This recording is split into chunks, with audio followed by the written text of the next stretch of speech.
আপনাদের অনেকের মোবাইলে, সবার সাথে এখন অ্যান্ড্রয়েড মোবাইল আছে, ফেসবুকে মেসেজে, হোয়াটসঅ্যাপে, ইমোতে ইত্যাদিতে একটা মেসেজ আসে।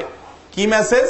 অনেক মেসেজ আসে। এর ভিতরে একটা আমার নজরে পড়ছে যে ভাই এই মেসেজটা যে মদিনা থেকে নবী করিম সাল্লাল্লাহু আলাইহি ওয়াসাল্লামকে স্বপ্নে দেখছে, উনি বলছেন এটা এটা করতে, এটা এটা করতে, হান হান করতে, টান টান করতে স্বপ্নে দেখছে। এই কথাটা যদি আপনি 10 জন মানুষের কাছে আজকে প্রচার করেন তাহলে এই কয়দিনের ভিতরে আপনি একটা সুসংবাদ পাইয়া যাবেন।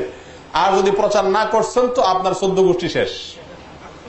এই জাতীয় একটা মেসেজ আপনারা দেখছেন নি? আচ্ছা, মিথ্যা, ইসলামের নামে মিথ্যা এবং ভুয়া একটা জিনিস প্রচার করছে। আমি অনেক ভালো ভালো মানুষ জানতাম, ভালো ধারণা ছিল, অনলাইনে পরিচয়, এরকম মানুষকেও দেখি এই মেসেজ পাঠায়। তো এই লোক একটি বিদআত, ইসলামের নামে একটি ভুয়া জিনিসকে প্রচারে যদি সে লিপ্ত হয়, তো ওই যে 10 জনে পাঠাচ্ছে, 10 জন কত 10 জন যাচ্ছে, এ সবার গুনাহগুলো তাদেরটা তো তাদের আছেই, আপনার আমল নামে এক্সট্রা হিসাবে জমা হচ্ছে। আল্লাহ তাআলা আমাদেরকে হেফাজত করে।